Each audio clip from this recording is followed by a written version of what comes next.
In today's Wall Street Journal, Rudy Giuliani points to tax cuts as the economic cure-all.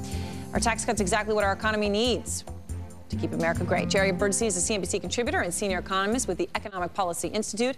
Pat Toomey is the president of the Club for Growth. Pleasure to have both of you with us. Pat, let me begin with you. You know, it's interesting reading Rudy Giuliani's op-ed today. I was also thinking about when he rolled out his tax plan. I was actually with him up in New Hampshire a couple of months ago, and he spoke to me specifically about how when he was in New York, he cut the occupancy tax on hotels, and revenue went up significantly because more people stayed here. That was the example that he gave. He said, I'm putting my stake in the ground. I will not be raising taxes.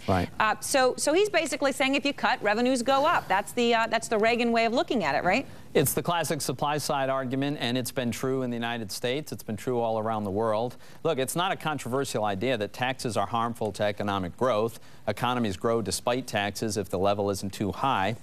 And Rudy Giuliani saw firsthand the supply side feedback. But, you know, it's happened repeatedly. The Mellon tax cuts of the 20s, the Kennedy tax cuts of the 60s, the Reagan tax cuts of the 80s, the Bush tax cuts early in this century have all resulted in strong economic growth and even revenue to the federal government, which, by the way, shouldn't be the most important criteria. But capital gains revenue took off after we lowered capital gains rate. Taxes on dividend income took off at sky-high levels after we lowered the tax on dividend.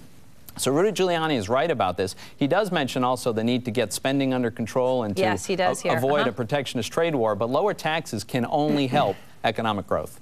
All right, Jared, what do you think about that? And I mean, Rudy Giuliani does make quite a case here, not just the no, I don't think he makes hotel tax. Okay, go ahead. Well, first of all, in the hotel tax, he was off by a factor of about 150 million. But putting that aside, he has had some serious credibility problems with statistics lately.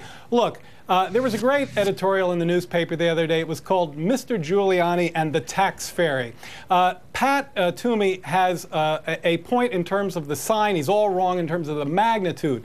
According to Republican sources cited in this editorial, the Congressional Budget Office, the Bush Treasury Department, you will lose 70 to 90% of the revenue when you engage in these supply-side tax cuts. That's not 100%. These tax cuts do bring back some of the revenue they lose, but they bring back between 10 and 30% according to research by Republicans. But Jared, what tax cuts are you talking about? I mean, you talking about a certain type of tax cut? Because it sounds like you're talking about a slice of them. No, that's a great point. I'm talking about tax cuts that are dubbed supply-side tax cuts. So they're tax cuts on capital gains, dividends, or upper-income marginal brackets. And be very careful in this debate, because what His Honor's trying to do is morph this permanent supply-side tax cut argument into a temporary Keynesian stimulus argument to deal with this possible recession.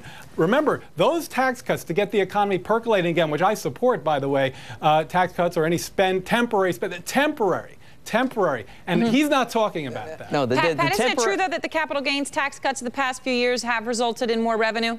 Absolutely. And in fact, if you go back and you look at what the CBO and OMB, the government bean counters, what they were forecasting for federal revenue prior to the Bush tax cuts, and you compare that to what's actually come in after the Bush tax cuts, there's more revenue coming in now than they thought there would be with higher rates. And it's because stronger economic growth will do that. Yeah. Capital gains, clearly capital gains revenue has risen. Clearly dividend revenue has gone up as well. Look, and the total economy has done so well. Pat, I wish we could just have a free lunch, but we can't. And if you don't believe it's not free lunch. Look at the Bush Treasury, look at Greg Mankiw, look at the CBO under Doug Look at the deficit. Our deficit is now trivial. I mean, we're down to like $150 billion. It's absolutely agree with that. I agree with than that what was forecast. I agree with your point. The deficit is trivial. It's between 1% and 2% of GDP. Right. But if you look at the out years, you see a deficit and a debt that is swamped by fiscal challenges, primarily healthcare costs. If we follow our entitlement programs that need to be reformed. It's primarily Medicare. It's not or Medicaid, not so much Social Security. And if we follow